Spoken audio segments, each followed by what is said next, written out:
Welcome everyone on YouTube. We are MetaPlays, and today we have guests. We're going to be talking about Age of Mythology Definitive Edition and what we want from it, what we'd like to see, what we're afraid of, and some other stuff. So why don't we introduce ourselves? We've got a Boit here in the bottom left. How you going? What's good? Who is a Boit? Like, I mean, who's Boit? there's like I five don't people know. that were under a rock, right, this whole time. Yeah. I have a YouTube channel that primarily focuses on Age of Mythology, and I've been doing it since like 2012. Happy to be here. Keen for some Age of Mythology Definitive Edition shenanigans. Very nice. What's an Iron Maiden? I mean, I know the metal band, right? But well, I did base my name off of the metal band. It's been my favorite band for a long time. But an actual Iron Maiden is a medieval torture device. ooh, Although I should say the actual Iron Maiden is right here, baby. oh, got him. No, I'm the second actual Iron Maiden. The band is the Iron Maiden. No, okay, so I mean I've been around for a long time in the AOM scene. Been playing online for many years. Primarily, I'm a vanilla player, but of course these days most people play all versions of the game: vanilla, extended edition, etc. I do a little bit of Twitch streaming, casting, etc. In the past, I did a lot more in the community with forum moderation and clans and all, hosting tournaments, that sort of thing. These days, more I've slowed down a little bit since professional career stuff takes over. But yeah, I mean, Twitch and a little bit of YouTube stuff, kind of Boit on a smaller scale. Nice one. So what about you, Kiyomaku? What do you have to share with us? I mean, obviously people that watch us know that you cast for us. Sure. Well, where would I start? I could say my history began in AOM as a person that was contributing to Balance when it originally started and hosting tournaments back in 2014-15. But after like 2016, I think I was away for quite a while. I only just recently returned when MetaPlays started going, and I am kind of getting back into the game while I'm also thinking about the future, basically. So it's pretty exciting to see how the game changed over all the years, where I left it basically, where Balance was in such a different state. So much has changed, but even now there's still so much that could be done, and I'm really excited to see what could come. Yeah, very cool. And for myself, well, you guys know me. I do most things MetaPlays. Actually, almost every single game except Warcraft. As for AOM, I started like way back in 2008 online. It was casual. Then I got competitive in the deathmatch game mode over the years. Ended up doing some development for the extended edition, and now back with MetaPlays. So that's the long story short version. Now, I think pretty much all of us have played some Age of Empires 4. Is that right? Yeah. Not Nope. Maiden, not Kiyomaku. Ooh, Nope. just Boit and me then. But some quick thoughts then, Boit, on Age of Empires 4. Have you been having fun? I had so much fun in the first month. The first month was really fun, and then it became very not fun. Okay, why's that?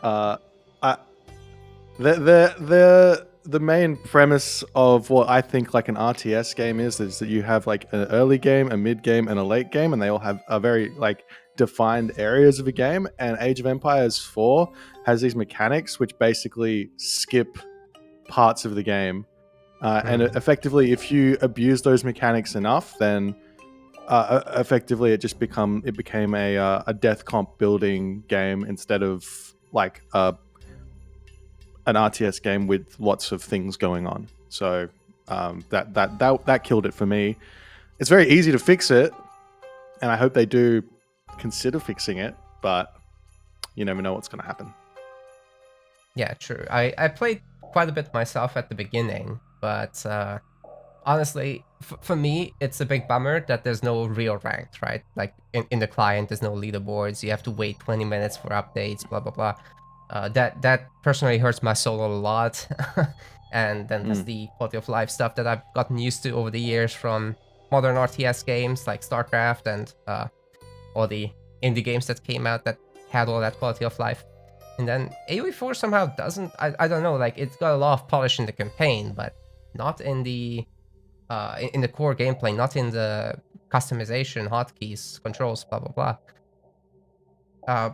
I'm ready to come back in half a year or so. Maybe they improve it. Yeah, Recall- I'm still watching the game develop, and as soon as I see some sort of hint at a direction change, I'll play some more. Mhm. Yeah.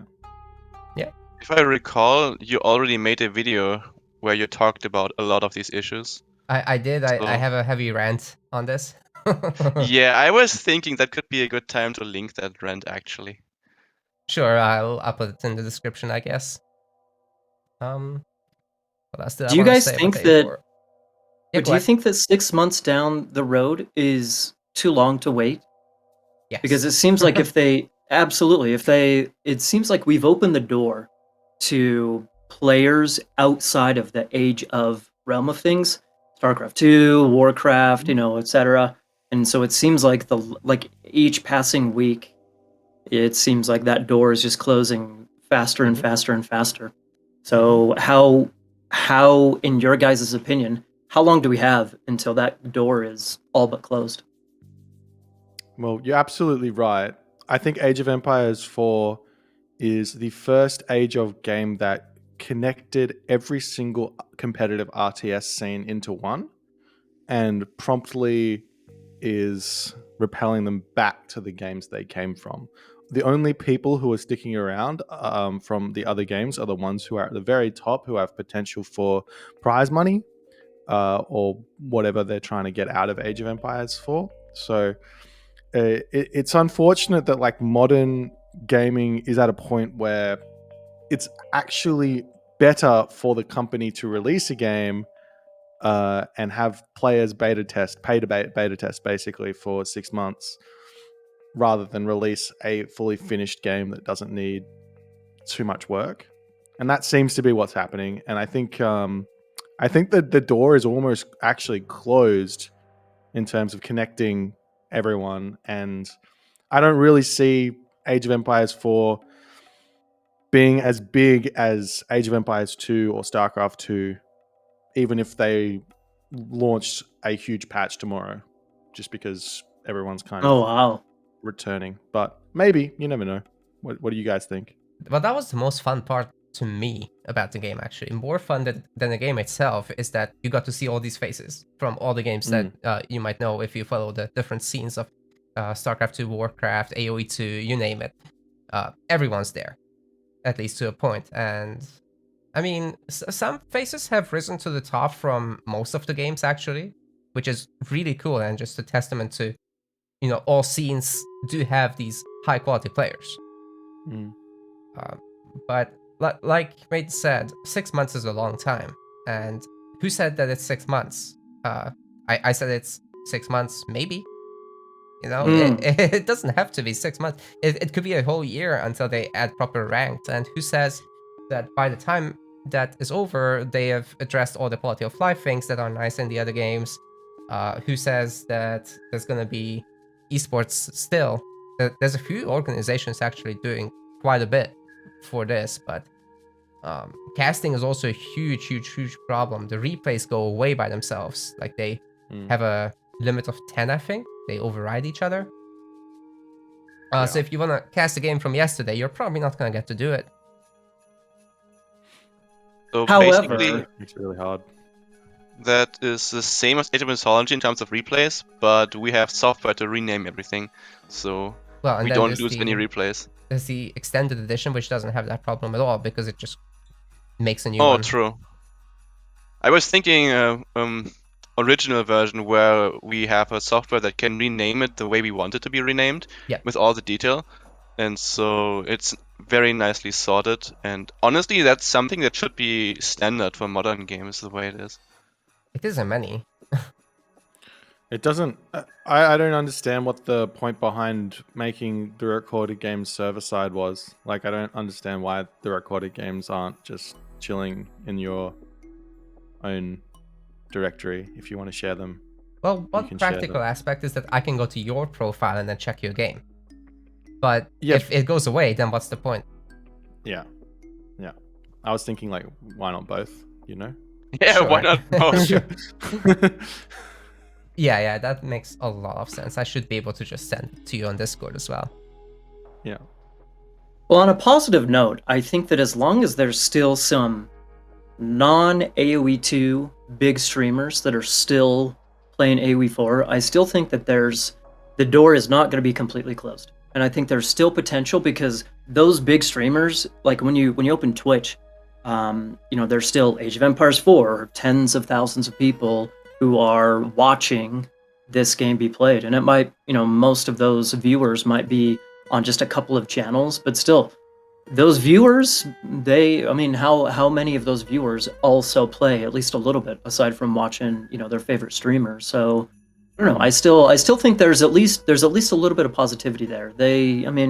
I of course have my own qualms with current game development and how they're releasing games these days and whatnot. But even so, as long as there's still some big names, I think there's still hope. Agreed. I mean, the player count is impressive, right? Just What's it at these people days? on Steam. Like, I think it was 18,000 just a few days ago. All right. So it's okay. For now. Who knows? I mean, there's been a downward trend ever since launch, so they gotta be Yeah, I careful would with it. say that in general, Age of Empires 4 still has a lot of potential because they are putting a lot of effort into making it an esports game right off the start. And as long as they are supporting it that way, it would also make no sense to not properly fix the game. So there is interest from multiple perspectives to actually improve the game. So I would say it should only be a matter of time until it gets fixed. Basically, I'm hopeful. Is not the competitive scene currently being basically just completely fan run though? Like, Microsoft aren't participating until they're happy with the game. They're matching the prize money. So Steel Oh, Series put up like 10,000, Microsoft puts up 10,000. EGC is Okay. doing another 20,000 event, which is half Microsoft, and that's how they work. Okay. So they basically demand that you put your tournament on Smash.gg, which is owned by Microsoft. They bought it actually. Yeah. And if you do that, then yeah, here's a prize money matched. Oh, that's good. Go Microsoft. That's fair, at least. That's fair. Maybe we can put a Mythology tournament on Smash GG and get the prize fund matched. Yeah, I mean that would be pretty sick. Yep. Imagine that. Well, I think that's enough AoE4 for now. Let's talk about AOM a bit. So our next topic is going to be actually about what we have been doing with MetaPlace and, Age of Mythology tournaments. So we've just finished our first season. This is when we will actually drop this YouTube video after the finals is posted. So, yeah, as you might have seen, Matthews has defeated Chemo. What do we think about this? Matrius has been super solid for the longest time, and I think a lot of people actually consider him one of like the strongest, just on the fact that he's playing in a almost unique way. He's managing to find a way to deal with Egyptian in a kind of unique, or Ra specifically in a kind of unique way, in that he can like spam buildings and abuse militia a little bit. But I do have this feeling that Chemo sometimes buckles under pressure. And I think that the skill difference between Matrius and Chemo is incredibly small, and that either player on the right day will take a series. And I think Matrius just had the good day, or the luck in that series, as it were. And that's kind of where Mythology is at the top level in a small way, in my opinion. In terms of data by Woobly, Matrix actually has quite the head-to-head record against Chemo. But from personal conversation, Kimo thinks that Poseidon is actually just really good at the moment, and when he plays against him, it is easier to beat him by going Poseidon himself than actually playing Ra. And so I'm not sure how much the finals actually says, because Kimo was really unsure what to actually play in to begin with. But I agree that their skill difference is super small. But who is actually better is, for me, very undecided at the moment. It would take so many more games between the two. Yeah, well, they did go to Game 7 in that series, so And yeah, super close as much games. as Matthews was dominating Chemo in other series, this very finals, the one that actually counts, is it was the closest thing ever. What do you Yes. think the difference was between the finals and when they played earlier in that tournament? Because was it straight 3-zip that Matthews beat him? Twice. I think it was a lot of experimentation. He did not play Ra at all in the winners finals. He took the chance to just try other gods against him. But when it came down to the wire in grand finals, he went with what he's most confident with, even though he doesn't like the matchup. But he knows Ra, so he can make it happen, even if it's bad. I do think that there's something about Chemo's style that almost plays into Matrius's style. And there is a whole world of Ra that is really, really strong, which Chemo doesn't play. And I agree. think that if Chemo were to start experimenting with this world, he would be almost untouchable with Ra, because he'd be able to go into this other style and catch people off guard, and then go back into his practice style and win games where that suits. But yeah, I don't often see him doing the kind of more crazy Ra things.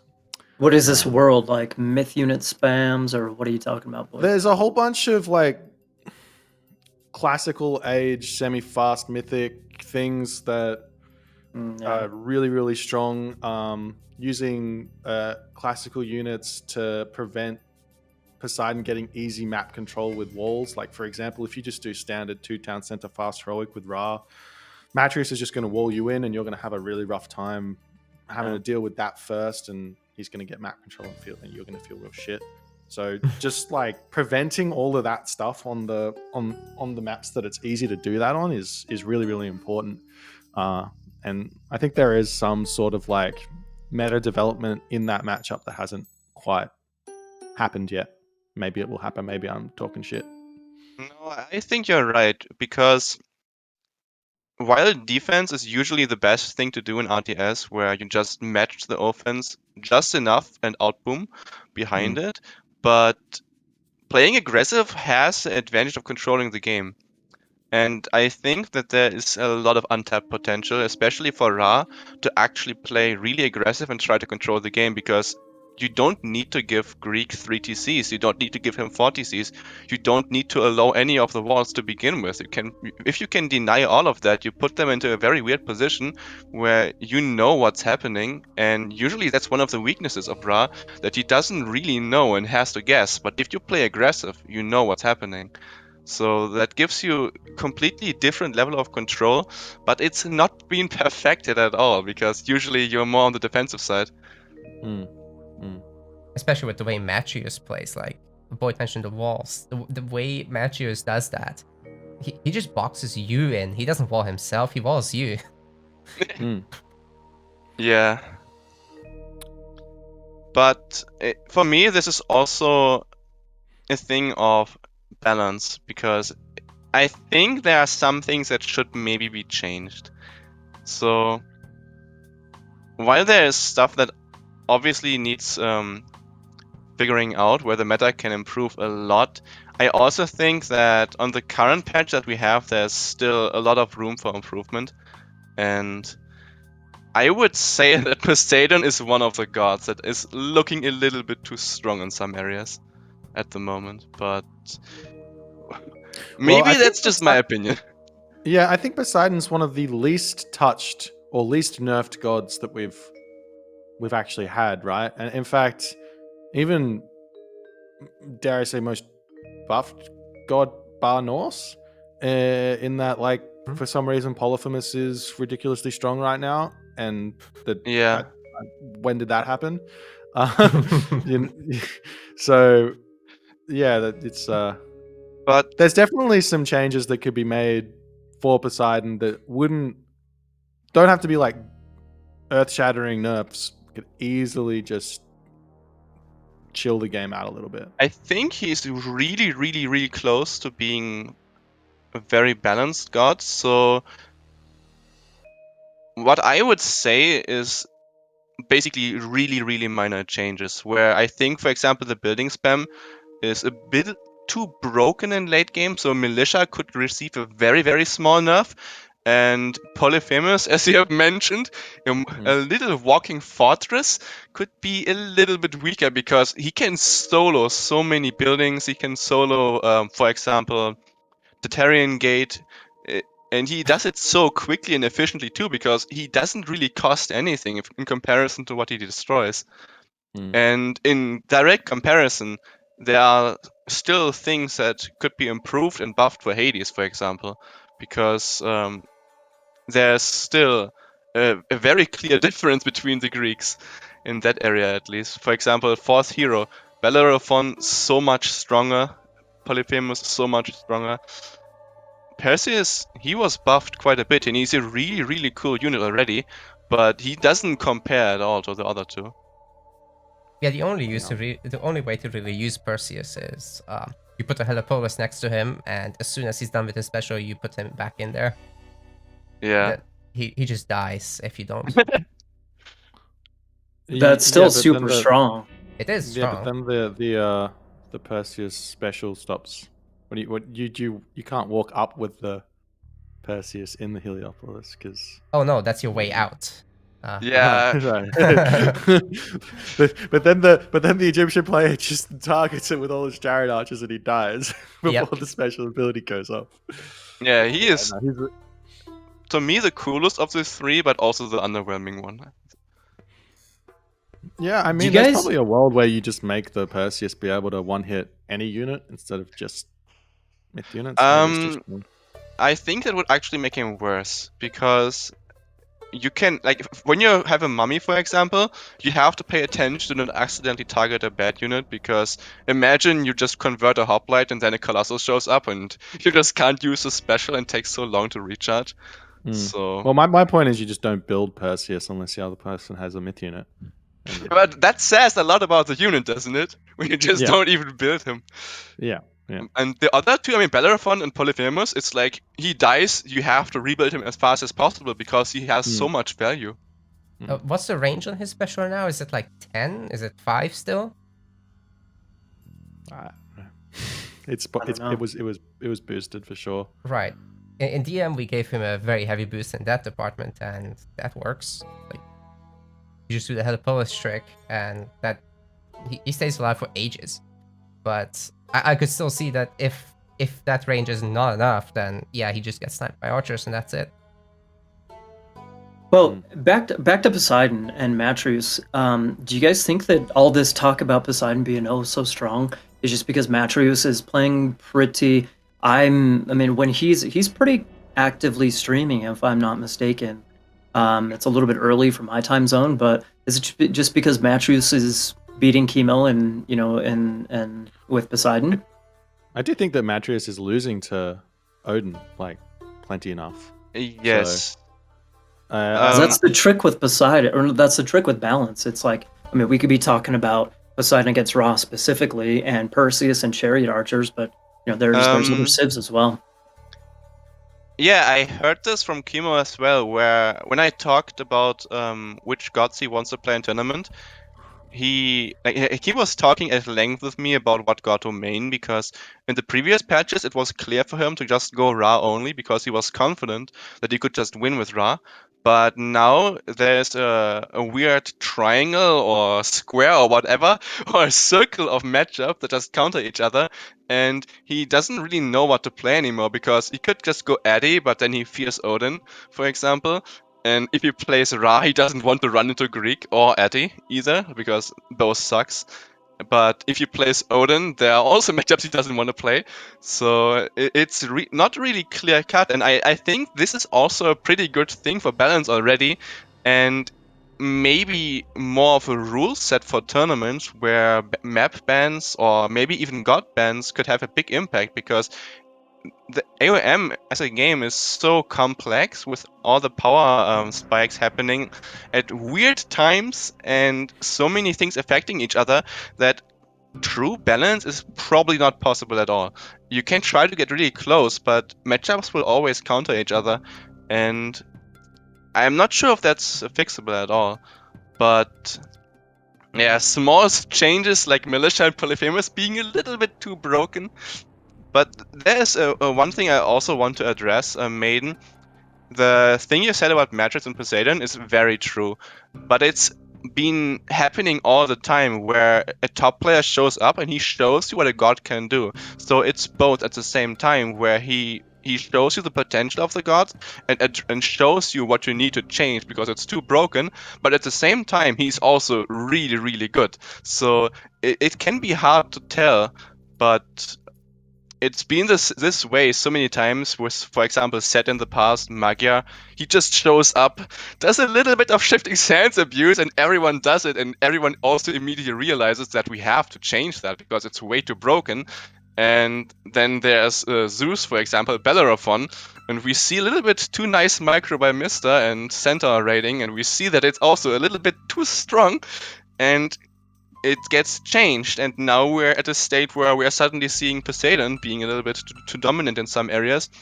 But it's way better than in the past, because the changes, I think, they're becoming really small now. Yeah, but also isn't the Point. whole H series like this? That on certain maps you just have certain gods or civs dominating, and Yeah. based on your map pick, you're gonna align yourself with a certain civ/god, and that is how you choose your quote-unquote main. You can't Yep. just main one thing and expect it to perform better than everything else everywhere. I still think we should um I mean, like Kiyomaku said, that true balance maybe isn't even possible with distinct different civs. But I think we should still try or strive to get as balanced as possible. And even though certain players might come in and, oh, this is crazy strong, okay, well, we can kind of continually sand the rough edges here and there and whatnot to still get, a pretty darn balanced game. And I think it is improving over time. It's kind of shifting up and down, Poseidon raw set, depending on, what's popular at the time. But I think that also maybe does show or reveal some rough edges of the game that can be softened or sanded down, smoothened. Yes, smoothed. What do I you mean, think about rule set? As in, instead of changing balance too much, addressing the issue by introducing new rule sets so that the matchups itself become more balanced. Because, for example, you want to play Egyptian, and it is completely impossible for you to pick Oasis, because if your opponent can play Addy, they will play Addy and you will lose. So even though gods have home maps that they are usually really, really strong on, they can't pick those, and because if your opponent can counterpick it with a civ that is even better on it, then it just doesn't work. But if you introduce certain changes in the rule set, then you would allow new matchups to show up, because some matchups could happen, but they just don't, because the rule sets prevent it. For example, well, one example I gave was Oasis, basically, but the same could be on High Hunt. Imagine you pick a High Hunt map and you ban North. But then you got the Because Kyo usually versus you Matrius. wouldn't. So let's Yeah, say you sure. got that, and they just banned Poseidon and Ra. Yeah, I mean, that too, because all the other gods hiding behind the dominant gods. And like this is something that happens in so many games. For example, MOBAs, where there's a bunch of really broken heroes, and instead of being able to balance everything, you just ban away some of them, but also you do it based on what you're comfortable with and composition. So this is also for team games, for example. Imagine you play an AOM team game and you get to ban certain gods and new combinations form. Yeah, I mean, for me, that's as a caster and someone who enjoys watching the game. Like anything where it promotes variety is good. I don't particularly like seeing Poseidon Ra every single game for a finals, but I don't particularly like seeing one player dominate someone else. So, like just because of they weren't ready for that matchup. But I think if you do introduce those rules, then I think that is more likely to be a positive than a negative. And for someone like Matrius, who mains just Poseidon, I know he plays all the other gods, but if you introduce those rules, he'll start playing other gods, and we'll get Matrius learning to play Set like a monster, and we'll see Set become really good, or we'll see Zeus become really good, or we'll see Odin become really good, Thor become Loki. You know, all these other gods you don't see would start showing up, and I think that's just positive for all around competitive Age of Mythology. I think it's most viable to do stuff like that, especially in tournaments. I mean, we're talking meta plays here right now, right?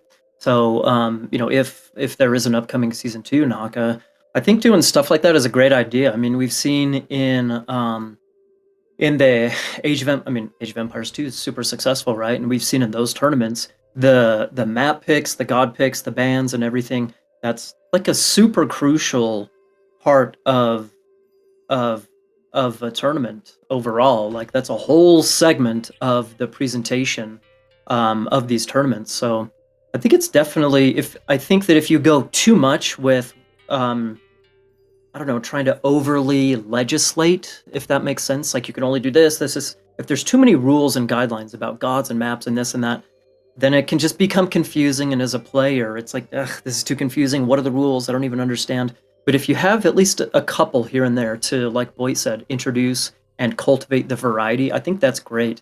I don't know if for AOM right now, I don't think that's viable just for ladder games, just the average everyday games. But for tournaments, absolutely.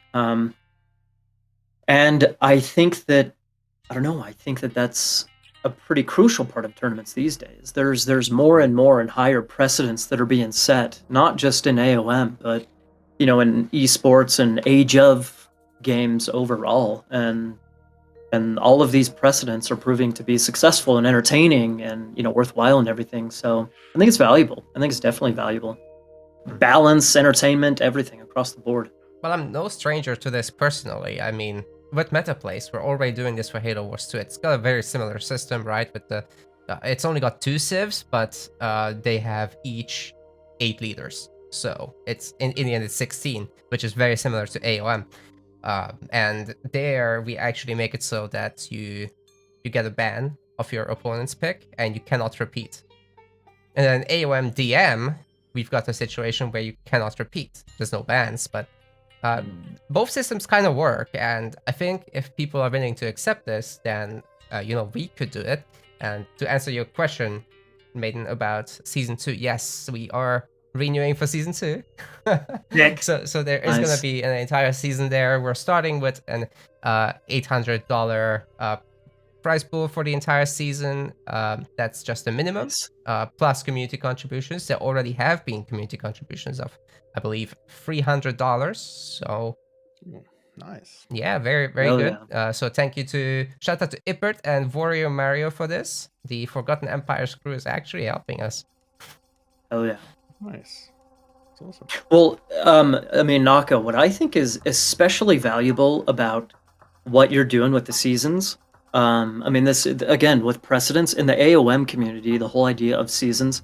I know you've been doing stuff with Deathmatch, but for Supremacy, it's another precedent like that you're setting here, and I think it's killer. So talking about different rule sets and the entire season, and what you already did with season 1, different, kind of alternating between single day tournaments or kind of a longer multi-week tournament. Variety is really nice, and so whatever you end up doing with season 2, just doing the same tournament over and over and over, and yeehaw, we have that's our season. I don't think that's quite as interesting as variety is. This tournament is this way, this one's this way, this one next month is that way. That way we get variety.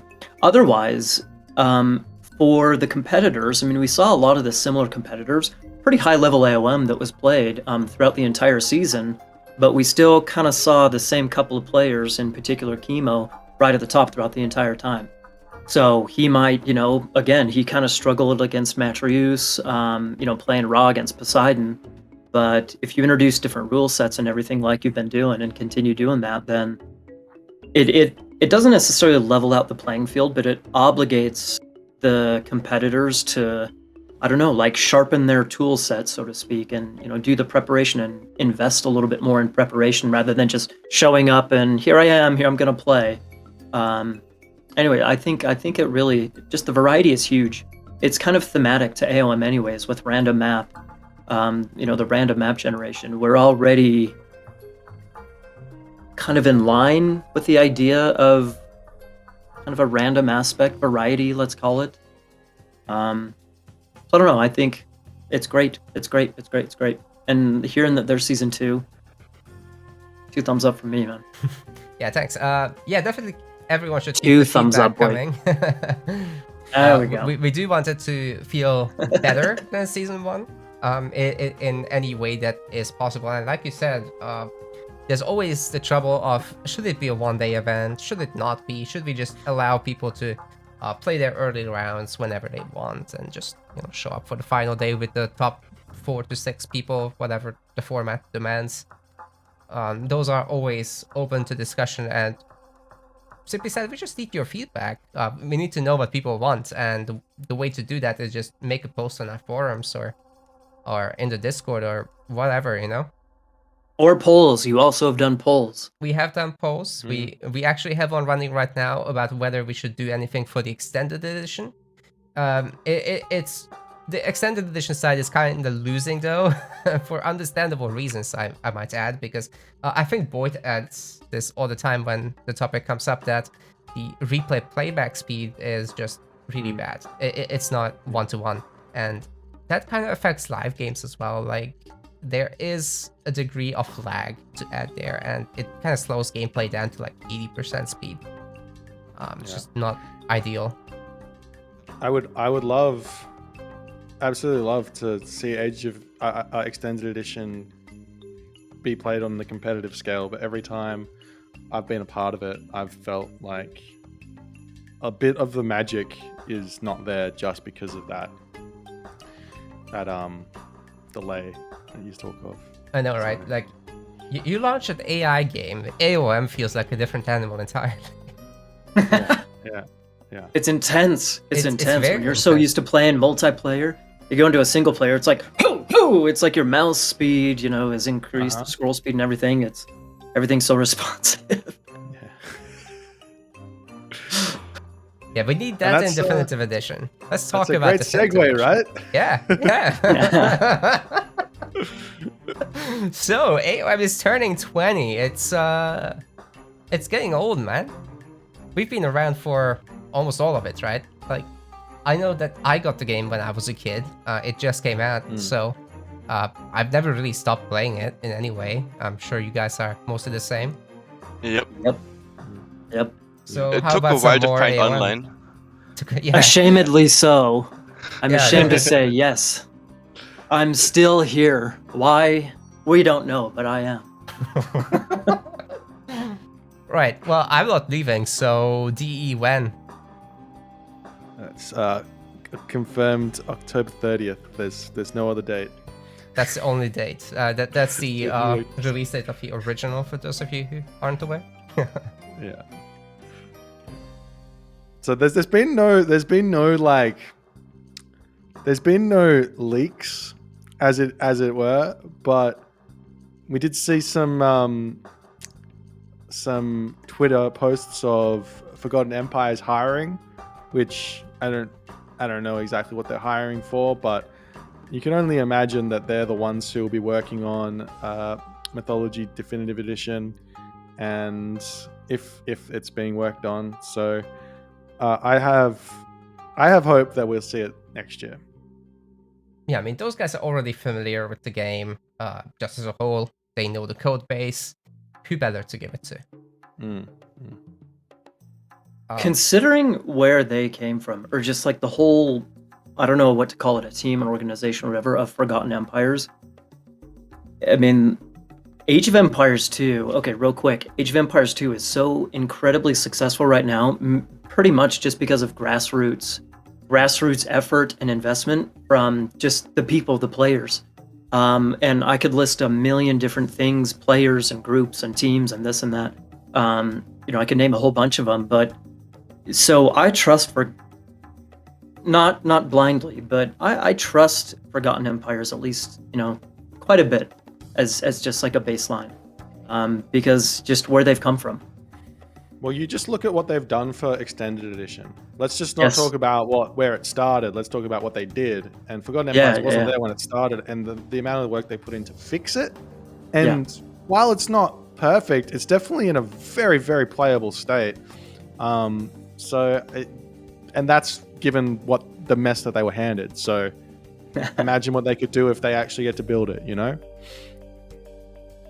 That's and if you true. did a definitive edition, you definitely tear out most of that crap that caused the problems in the first place, and probably start from the fresh thing and take the improvements as you go. Because EE did add some good stuff, but a lot of it is hacky, a lot of it is spaghetti code. So I don't know. Yeah, I'm sure they're more than capable of getting it done. Oh, absolutely. Absolutely. I remember back when Extended Edition first came out, and I mean, these days I've upgraded my my PC, but back then it was just unplayable for multiple, in a competitive way. It was unplayable for multiple reasons. But these days, if I'm playing 1v1 seriously, I still prefer the base game. But I can still get there and perform, in my opinion, I still can't quite perform at, 100%, even though my 100% is not what it used to be. I can still perform almost at 100% on Extended Edition these days. Whereas, years ago when it first came out, it was just silly. So I don't know. I'm optimistic, but jaded. I don't want to say pessimistic, so I'm optimistic, but I am jaded enough to be, realistic and cynical even. I can't But like blame I said, you. I mean, especially with the Forgotten treatment. Empire. Yeah, especially with the treatment of AOM as a whole. Like, in 2017 we had AOE 4 announced. We had the 3 definitive editions announced. That is 3 and not 4. It should have been 4. Yeah. What about us? Am I wrong about this? Is not Mythology like the second most successful of the franchise? We're somewhere Am I wrong about between. I think we're slightly worse than AOE 3 in that regard. Okay. I just remember. But not much. I just remember I mean, it's hard because you ask what was the actual player base of RTS, and if you look at the stats in the right way, we're number 1. In the right way. Yeah. Well, I mean, back in the day, releasing at the same time as Warcraft 3, I mean, that hurts. That was a huge competitor, and in a similar you go from a space AAA game. Yeah, AAA game versus not indie studio, but Ensemble Studios definitely wasn't a AAA company. No, and they just didn't have the budget that Warcraft did. And fantasy and mythology, it's kind of the same kind of audience there. At least I feel like it might be. And Warcraft 3 just had a way higher reach. I mean, there's still a lot of people that over the years have bought the game. So, I mean, it just baffles me that they haven't planned for this from the very outset. AOM Extended Edition alone sold 2 million copies. And counting, so 2 million. That's a lot. Just think if that was a legit definitive edition.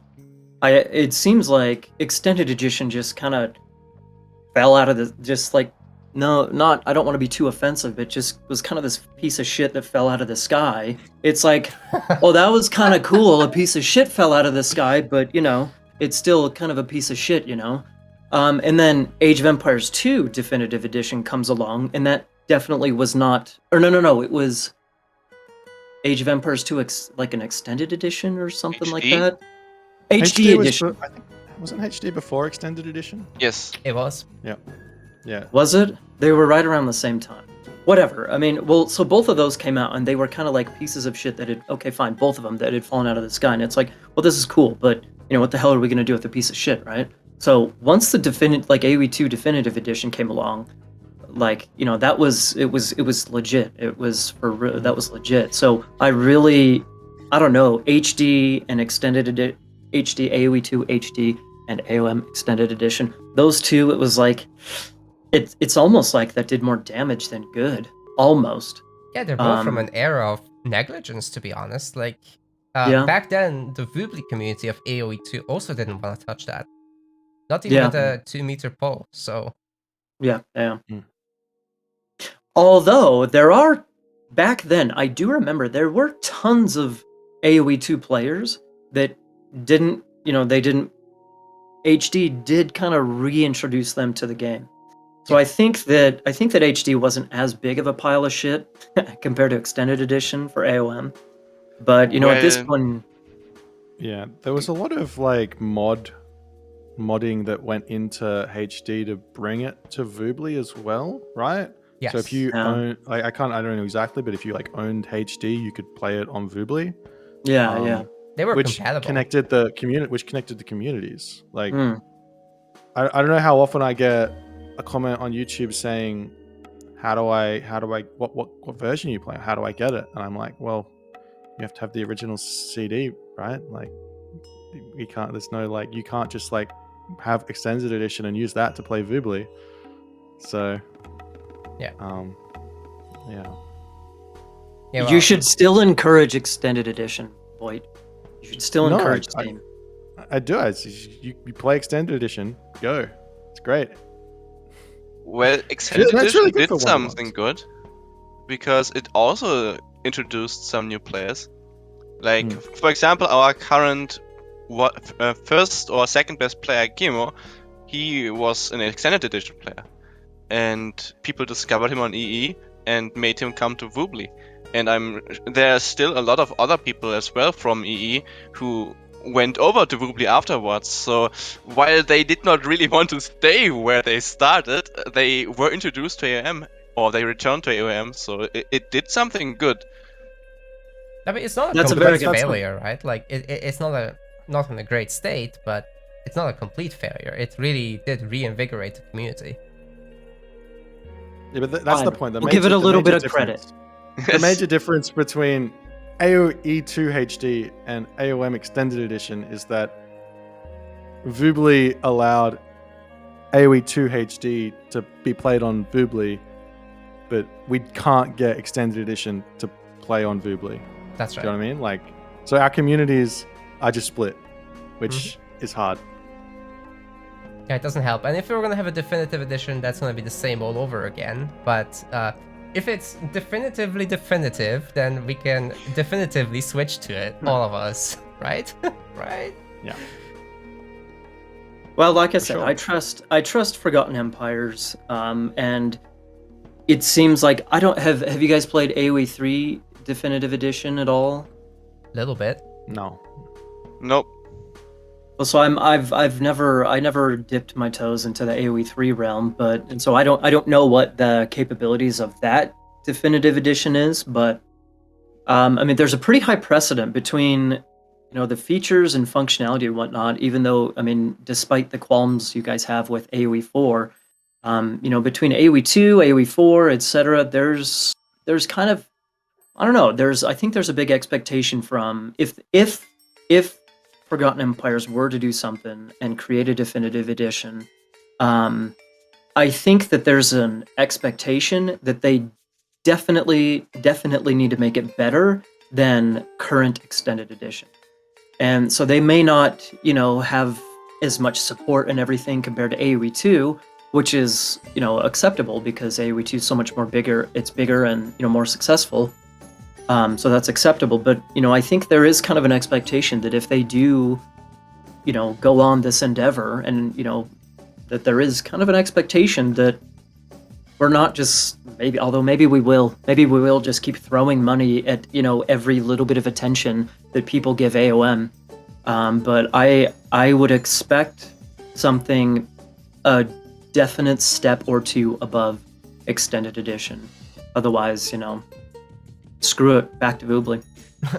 Yeah, I mean, Back to the original. AoE 3 Definitive Edition is a pretty good target, I would say. It's got the 1v1 and team matchmaking, it's got replays, it's got even a modern UI that you can toggle on or off, so you can go for the classic stuff as well, and the improved one.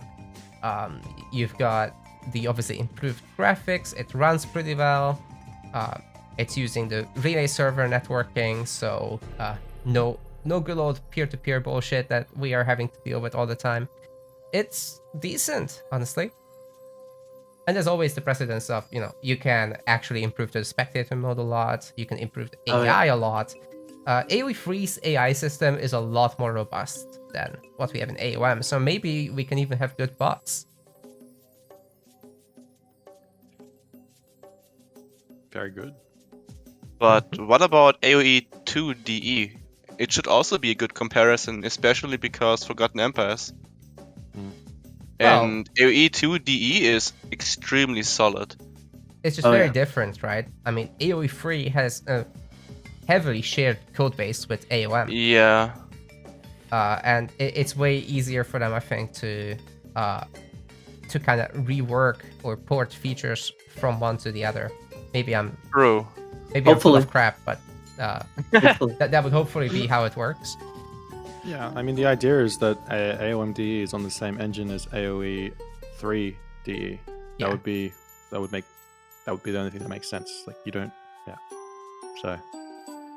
But in terms of features or direction for the game, there is a thought in my head, and that is Voobly versus EE, as in both games went a completely different route in terms of balance, for example, where we not only have an extra civ, but also new units and balance changes for units and upgrades, where EE went the route of we want to make everything usable, everything should be decent, like all the upgrades have been changed and improved.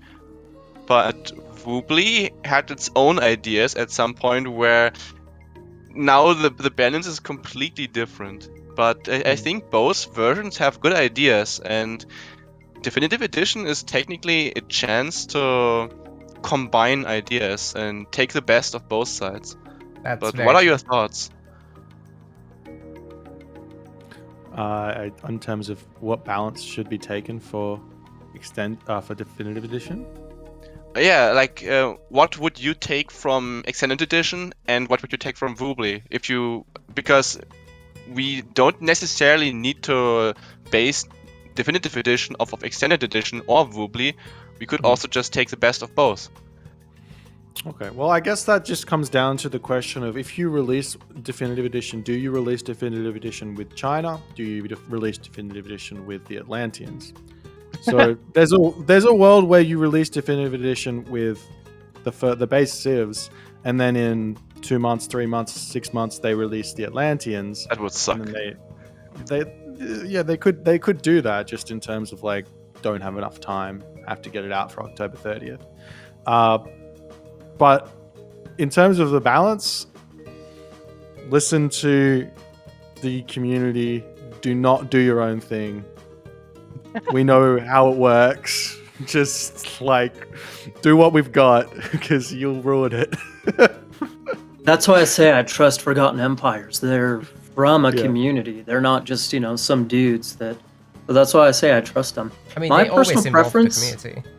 That's how it was back then too with the Extended Edition. That's how it happened. It was just a different group of people, and not overlapping with the Voobly patch as much.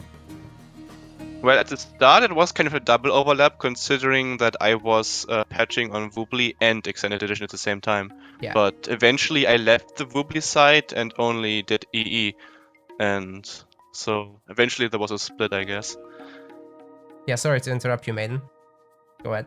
Well, I was just saying, I mean, Boit mentioned the new units in China. I know China got a lot of hate about, it just being, oh, it's just, reskinned existing units, blah, blah, blah. I mean, I don't know. I've always been optimistic about China. That to me, it still feels may not feel as distinct of a new civ between Norse and Egyptian, because those are two very different civilizations.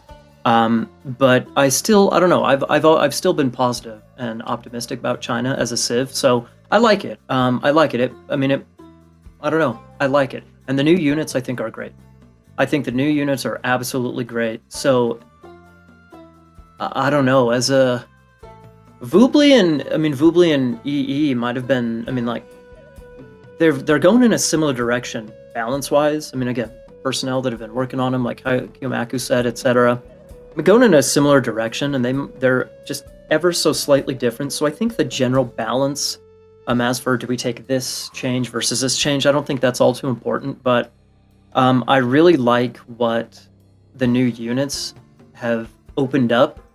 Even the Petrobolos for Atlantean, the ranged siege, it's not used a whole lot. Oh, that's right. That's what it is. Yeah. That's my bad.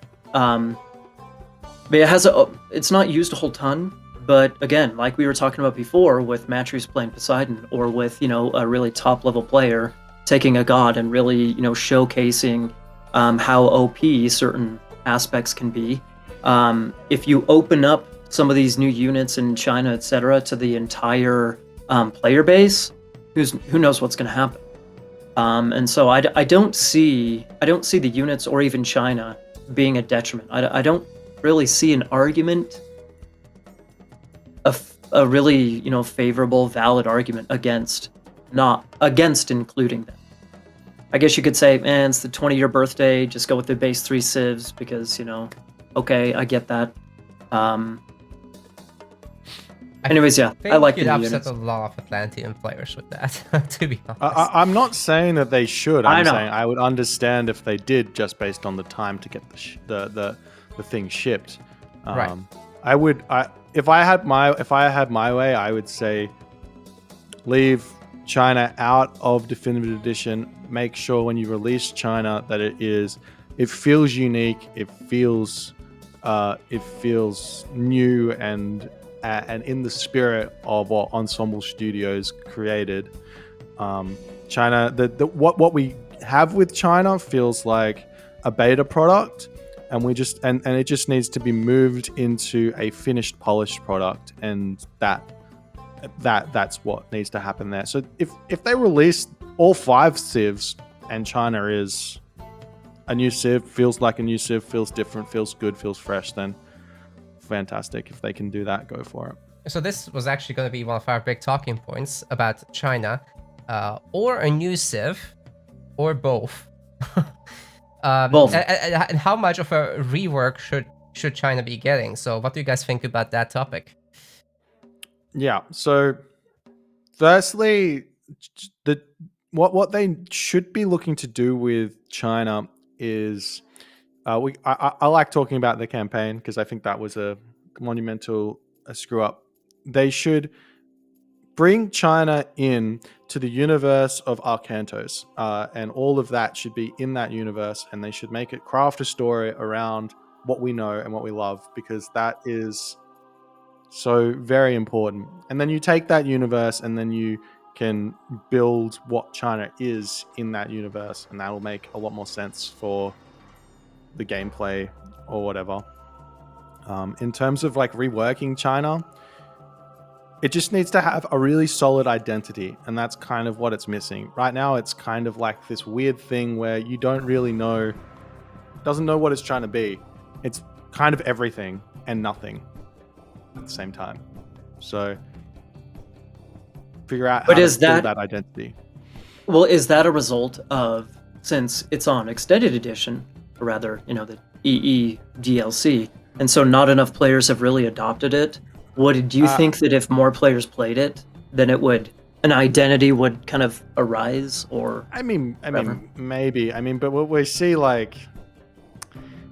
for example, like Pegasus Rush playing Fuji and being able to do ridiculously strong feudal age rushes, be able to do ridiculously strong heroic age timing pushes, ridiculously strong semi-fast mythics. Like what? This is what, like, one, like Greek has one of these, Egyptian has one of these, Norse has one of these. Like that's what I'm talking about. It's like they've just got everything. Yeah, that's kind of to speak for the EE balance direction, that everything was made strong. And I think China got a bit of a double whammy of that. And I don't know, just speaking for the units, we actually had to tune them down a lot in the DM patches, because at full population they were just absolutely insane and uncounterable with the other civs. So I could definitely see many of the supremacy strategies as well just being problematic as soon as you start hitting the higher population numbers. Well, I still think I like that idea, Boy. That maybe for an initial release, let's say it is October. Include the. You guys know my preference. Well, most people know my preference. I would prefer the original 3. Screw it, Lannion. I don't care, who you are. That for But me, no, no, I'd be okay with an initial release and then spend a little bit of time and then introduce China a little bit later and kind of make sure it's ready to go and whatnot. Yeah, I think. I mean, I guess my ultimate opinion is don't leave all of that out, because it is legit.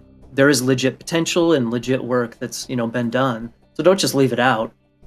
So if it takes time, patch it in. Totally cool. It makes sense, as a 20th anniversary type of thing. It makes sense. But I'm more interested in hitting the mark rather than hitting a deadline. Yeah. Don't rush China is what we're saying. That's what I'm saying. Don't rush China. Yeah, but going back to the strategies, isn't Atlantean kind of in the same area where all of your potential branches are insanely powerful? And sure, they feel probably more different than China, but then you've got some more boring mechanics as well, like, oh, your town centers get a favor, cool. I feel like Atlantean has a very clear identity. I don't know. I don't see the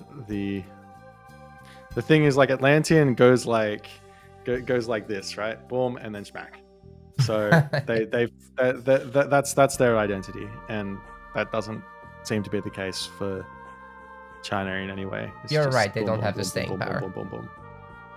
it leads to a question though, where you said that they would need to be distinctly unique, and for your example, Norse and Egyptian, they are so different. They are so insanely different and unique. But at some point, when you've used up your ideas, it actually gets really hard to come up with something new and unique. And so the question is in my mind, how would you make China unique? How would you give them an identity? Well, you just have to think about what you're trying to create in terms of a power in the game. So where do you make the civ strong? And that's where the identity comes from, if that makes sense. So you can't have... Sorry, go on.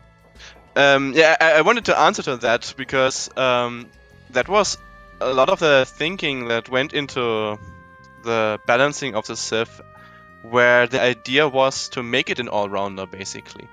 Where a civ that is very competitive in all areas, because the other civs, they are so focused on their one area, but we don't really have an all-rounder civ that can do a lot of things at the same time, that is actually like a civ that basically feels competitive. And okay, well, I mean, if that's the idea, then it's just everything's overtuned, and maybe you need to change out a few units to make it feel a little bit more unique. Yeah, it is hard when an all-rounder should not be too good at everything at the same time. An all-rounder would basically be a jack of all trades, master of none. It can do everything, but it's Yeah. not perfect at all areas either. So, Mm. but would that even be a good civ? That's the next question. So, but I just remember that is some of the logic that went into China, where it was meant to be that competitive all-rounder civ, but whether it was a good idea in hindsight, who knows? And if we redesign it, how would we make it unique? That's where a lot of thinking goes into. Yeah, that's the whole thing where it's like, you just don't rush it. Just actually come up with something that is in Ensemble Studios level of creation. Yeah, I mean, definitely. Just speaking for what actually happened back then, there wasn't a lot of time to make it in the first place. It was rushed. Very And rushed. I don't think that anyone ever questioned this. Just confirming that is actually what happened. So the situation was that Microsoft basically told Forgotten Empires to focus on AoE 2 because there was an AoE 2 DLC coming out at the same time. I believe it was something to do with African kingdoms. Not entirely sure anymore. Which DLC it was, but anyway, it took away attention from the Tale of the Dragon DLC, and because of this, there wasn't a lot of oversight on the campaign. And I mean, we had our own little pod with the balance and the faction design for China, and I do think that this is the stronger part of the DLC, the skirmish civ, right? Just the units and stuff. And like Boyd says, sure, overtuned. Yeah, China had an identity direction where all the units were lower population but highly efficient. And in hindsight, I definitely wouldn't like to do that. I think it's a bit pay to win, but oh well. Yeah. That was kind of a directive from high up, so. For me, the idea was also that a high APM multitasking civ that would require a lot of skill from the user to go and take all the potential. So, for example, a civ like Set was in my mind, where you have all these animals scouting in Archaik, you're everywhere, and at China you would have this one-pop scout care, for example, and the thought of having so many units like running around everywhere, it would like if they're weak enough that the unit is actually not that good, but you could use multitasking to get something done, like for example as a comparison to Zerglings in StarCraft. Those are some of the thoughts that went through my head when I was thinking about China, where I was thinking of the type of player that wants to play it as in a high APM multitasking beast. And well, it's something that's not usually seen in AOM, as Autoqueue does allow us to play a little bit lazier and slower, but it is something that could be really interesting to play as. Yeah, for sure. I mean, that would be the way to actually keep the low population directive. Now in DM, we just took the other approach where we just made the units solid, a little bit stronger than they are now, but actually +1 population for almost everything. So just feeling more like the other civs in that regard. But the unit designs are unique in the sense that you don't really get something like a hero unit that isn't a hero unit, right? Like the general. And it's affecting the whole army. In Supremacy, it currently doesn't because it has very limited range, but like in DM, we gave it quite a bit of range, and keeping that unit alive and constantly doing pullback micro is a very important thing, and that really sets China apart from how you play the other civs, just as an example. But yeah, I can definitely see how the core units are not that interesting. I would say the miss units are for me the most underwhelming part, because when I think of the original game, like all the miss units are so exciting. Like I can't name a single one that doesn't look amazing and is also super interesting to use, because I always hear about miss units that are not usable in terms of balance. Like, you can't really make them, but people want to make them because they really like them. For example, the Hydra. It's such a cool unit. Like, you only get that one free Hydra, but then you go see it go on a rampage. It gets 5 heads. It one-shots everything. It's so exciting, but you never make a second one because you just go mythic instead. But for China, I don't think that's really the case. Myth units they don't have the same impact at all. No, there definitely wasn't actually time to flesh that out. So that was one of the big problems. I don't think that anything except for the Mythic Age myth units are particularly well thought out, to be honest. Like, that could be a good area of redesign. The Mythic Age ones are I obviously like the more myth unit. interesting. I really like the myth units. I think overall, I think there's tons of potential with China. The god powers, the myth units, like, again, it might have been rushed and everything that we've been talking about. People have talked about, their skins and blah, blah, blah. But I think there's a ton of potential because it seems like a lot of the differences between Age of Empires 2 and Age of Mythology, it seems like a lot of that was embodied in China. Like the one-pop scout cavalry, monks, I don't know. Those two come to mind specifically. I don't know. I think there's a lot of potential, and I like the myth units personally. I like China, and like the myth units. And the god powers, everything. But I mean, I do think a little bit more time. Like what the things. I mean, Naka, I know you've spent plenty of time patching it for DM, so some little tweaks like that competitively would go a long way. And maybe stylistically, aesthetically, a couple of other things.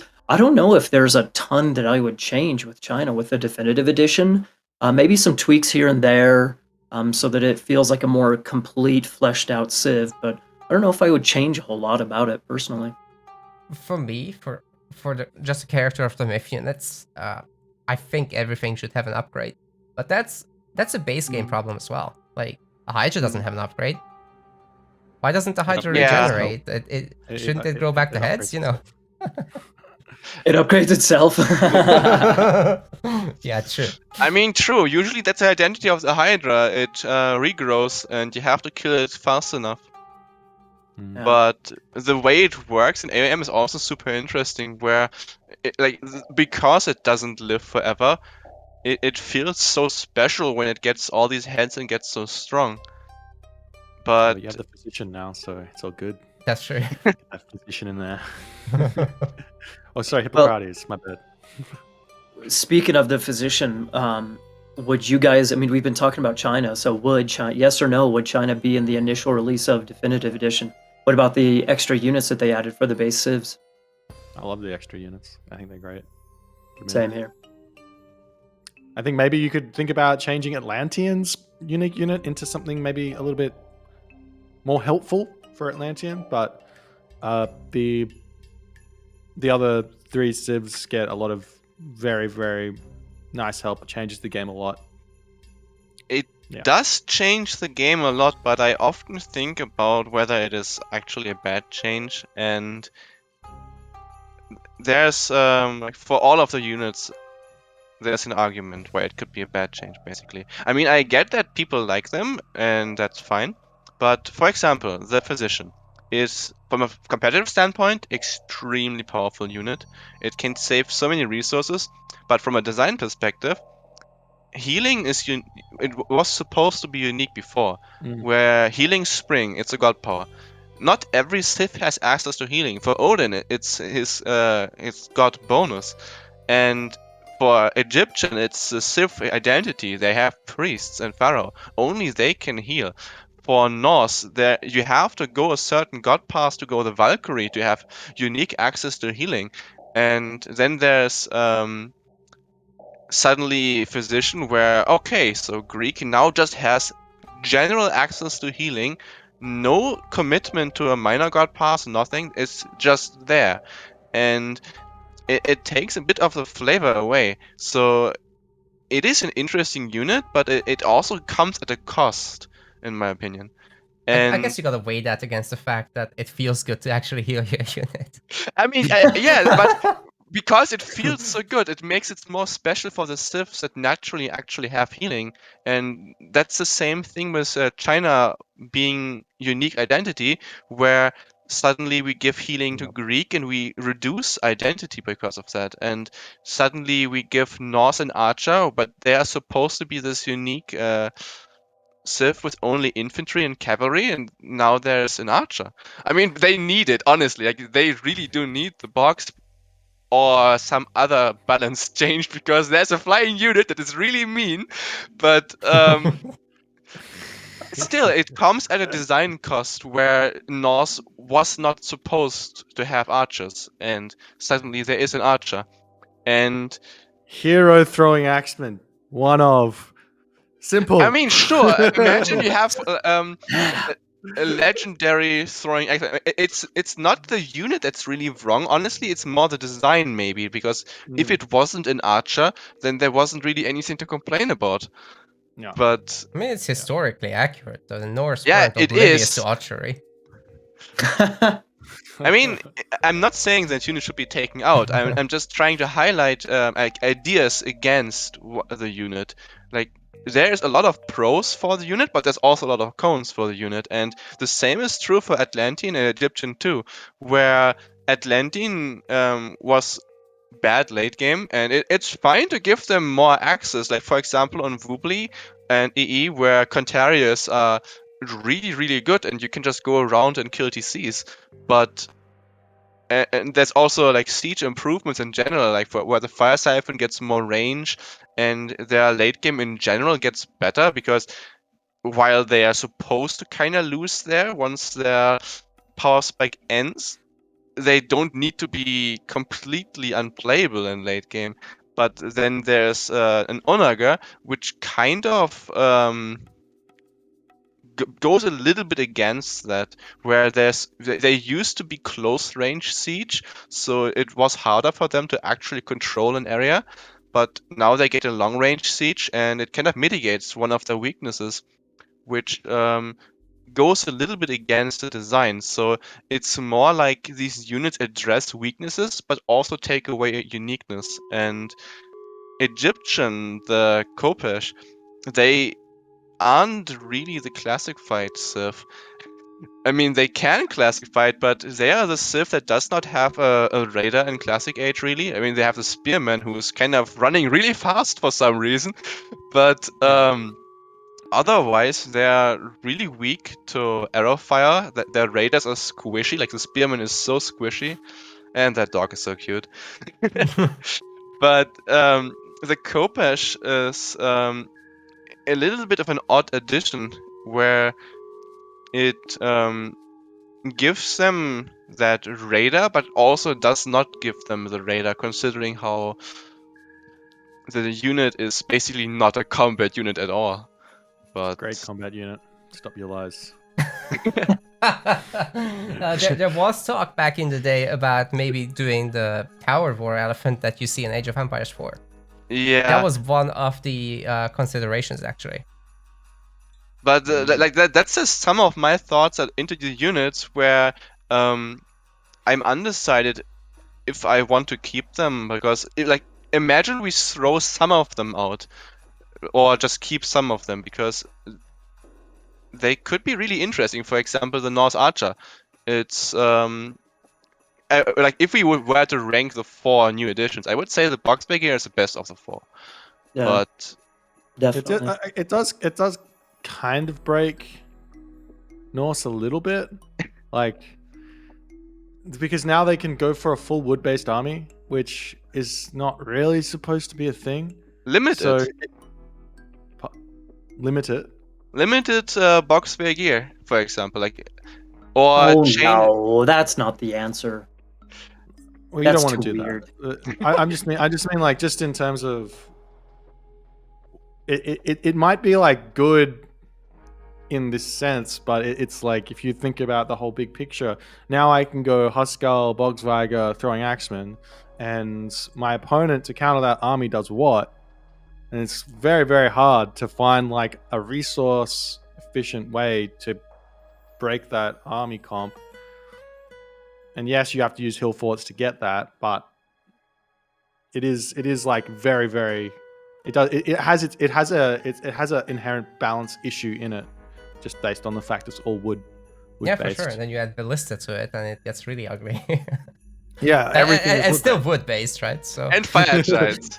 And fire giants, yeah. Yeah. So it can be Sounds very, good to me, very, you guys. yeah, fake Iron Maiden is gonna need to invoke a few more dog powers for that one. Okay. So we haven't actually talked about new civs. Is that safe to I do? got Is this one. there? Yeah. Oh, dude, big time. There's already, I don't know if you would call it teams or groups or whoever that are already developing mods for new civs. Two in particular, I know I've found some from just acquaintances that I've had over the years, and also on Reddit. I think maybe AOM Heaven also. There's two that stand out to me. One is a Celtic mod, Celtic civ, and an Aztec one. And my personal, I mean, we're talking about uniqueness and distinction between the civs. I think that Aztec as a civ would, very clearly be easily distinguishable from the other civs. And so, I mean, there's people who are already working on this stuff. And so I don't necessarily need Aztec in an initial release of a definitive edition, but the thought is already there and the ideas are already there. And, there's, again, with like Forgotten Empires and tapping into grassroots community resources, I think that there's there's little to no drawback to, tapping into some of this stuff that already exists. Mm. I think that there's also no reason why they need to release 3 gods when they launch a new civ. They could release 3 new civs and have them all be like one major god for each, if that's what the religion or whatever they're going for is. There's no reason why that doesn't, like, they need to do that. Just as a random Very interesting. thing to Okay. point. Well, that would be hell of an asymmetric thing, for sure. Like Yeah. that would feel completely different from. There's monotheistic religions that could involve myth units. Persians, for example, are monotheistic, so they wouldn't be able to do a major god system whatsoever. Yet the Civ is still a valuable addition if you consider everything else that is around them. So that could be a hell of a play, actually. For sure. So And I mean, give us there's the like, I mean, context. obviously they've done this with the other games. It's like they just released was it Mexico for Age of Empires 3, and they released so many new civs for Age of Empires 2 definitive editions. There's no reason why they wouldn't either. Like it's just kind of free money in a way. Not free Give money. us the they have to content, work for it, Microsoft. Do it. Yeah. But there's I think there's a lot more investment and development required for a new Age of Mythology civ compared to Age of Empires 2. Because the Age of Empires 2, they share so much, not so much anymore, but historically they've shared so much of the same tech tree and everything. You just kind of get a couple of little quirks and some different balance features, and voila, there you go. Whereas you need a whole lot more for AOM. Okay. Yeah, that's very why I true. was talking about Age 3, because they've been releasing new civs and they are unique, right? Well, not more unique than in Ish. AOM, because in AOM, every single thing is completely unique. Of course. Yeah, I mean, we did just spend quite a bit of time talking about uniqueness, so making China not too generic in terms of the others. So, well, Aztecs you could make severely unique. That's for sure. That's just easy. yeah. But China doesn't have they're just a grand civilization that's imperial, so it's very difficult to make them drastically different from what is already in the game. But realistically speaking, let's talk favor generation in general. How many ways in an RTS could we generate favor? Like praying at the temple is one method we have. We have the building that generates it. We have Norse that are fighting for it. We have the town center. The town center is kind of lame, honestly, but it is what we have. And it is, I guess, similar to the monument, but also different. But for China, I always liked the idea of the garden where you can select the resources and you can select favor, but also you can go for the others.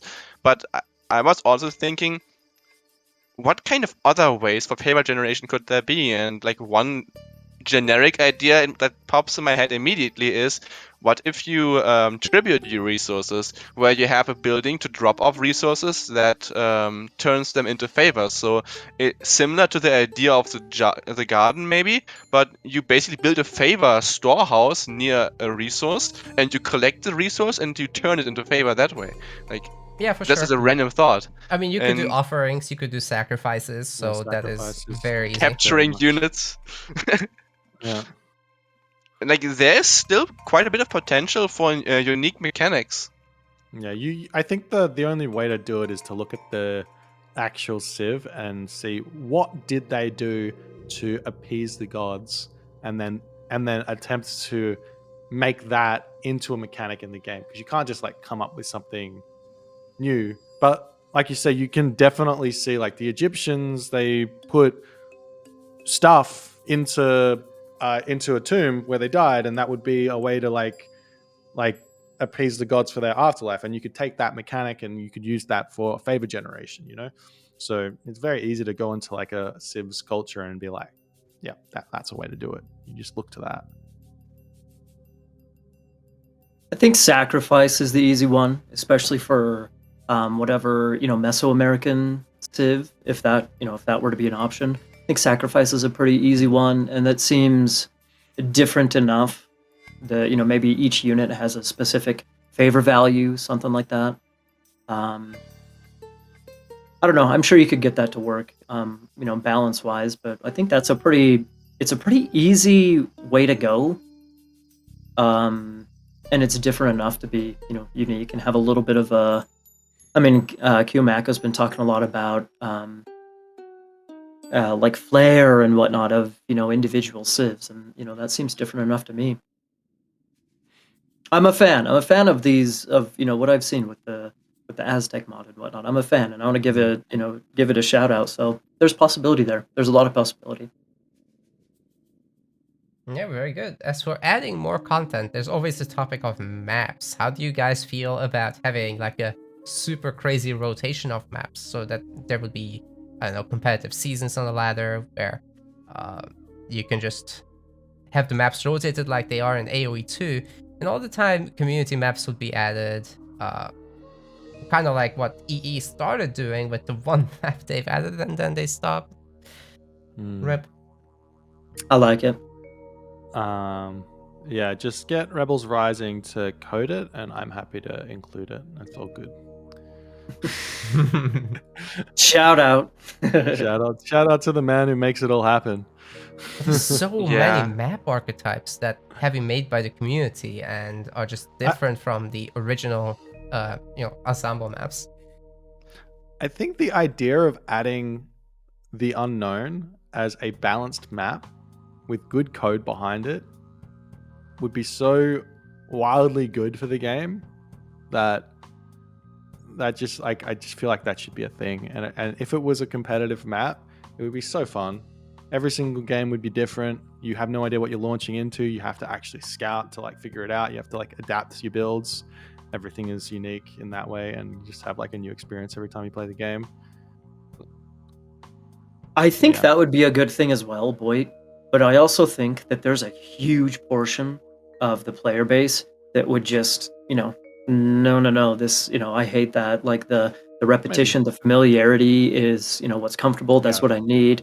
And something like mega random. So I think if the unknown, also how, I don't know about AoE 3, or 4, but for the AoE 2, you can, Definitive Edition, of course. Yeah, you can ban maps. You can ban maps, and you can kind of prioritize maps as well.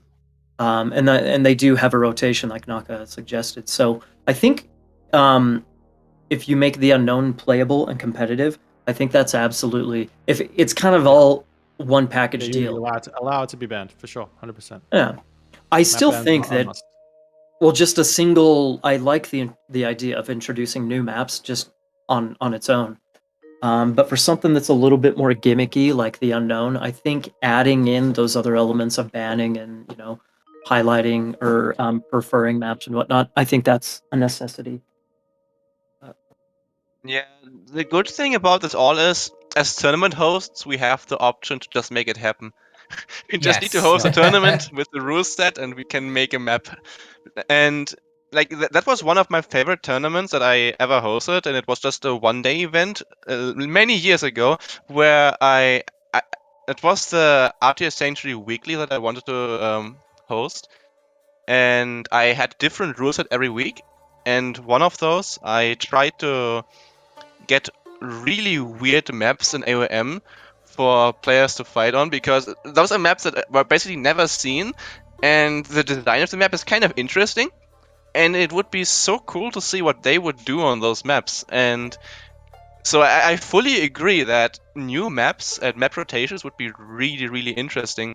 And there are so many map concepts that are not used yet, but could be used. And it's basically changing up the game and bringing in so much fresh air every single time a new map is added. And like, so many designs are in my head for maps that could be really interesting, and some map ideas would probably infuriate a lot of the AOM people, such as mirrored maps or static maps.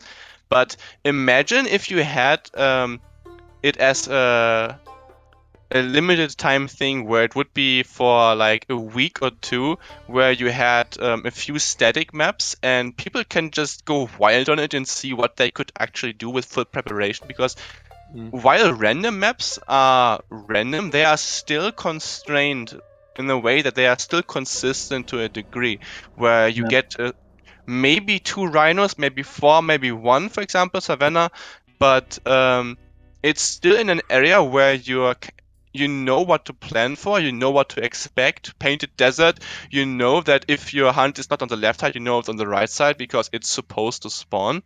But if you go one step further and just make it consistent, what would people do with it? Because there's a lot of preparation that could go into strategies, and it's something that is in completely untapped in AOM, because you can't really do it with how random the maps are. You can't like specifically plan for hiding a certain building somewhere and doing it at a certain time, because in some matchups we know by experience when resources run out. Like we know when to contest second gold mine, etc. But if we had like a consistent forest, we could calculate when they run out of wood and need to transition to another wood source, for example, as well. And we could do the same for food and gold, and we could find timings for strategies and make completely new strategies. Like, this is where people sometimes think that it could get stale when the map is like consistent, but it also breeds new strategies and completely new builds when you can find a timing to attack that previously just didn't exist, because there was no way to plan for the timing because the maps were too random. Yeah, especially So if the map goes away after a while and, yeah, gets I mean, replaced by another. yeah, there's so many design ideas and different map concepts that could keep the game fresh for decades. Do you guys have any strong thoughts on game modes? Is there enough already? Should there be more? It's actually kind of a tough question. I really, really like, for example, like God Mix Up, and I think that never got enough attention. What is And I that? know that it's essentially you play the game and you get given you basically pick a civ and you get given a random major god, you get given random minor gods, and you can basically just like play the game through in a very different way. But I do think that as it is now, the mythology community isn't particularly interested in different game modes. But I don't know if that's a product of just like that's what we know. And if a definitive edition comes in and starts saying, look, there's this new game mode that you can play and there's a ladder for it and everything, maybe we'll see people playing them. So I'm all for something cool happening. Sounds But interesting to me. yeah.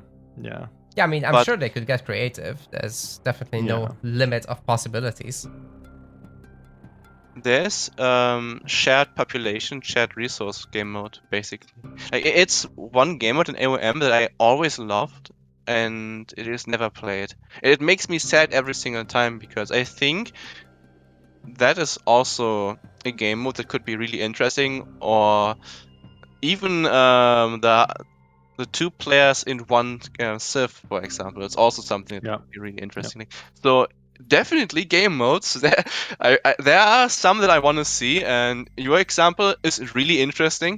That sounds also very, very refreshing, because you get a different game every single time, and it appeals to both sides. Where in AOM we have a lot of these people that like the randomness, and especially for the maps, for example, where they really want them to be as random as possible. And we could basically give both sides what they want by adding these game modes.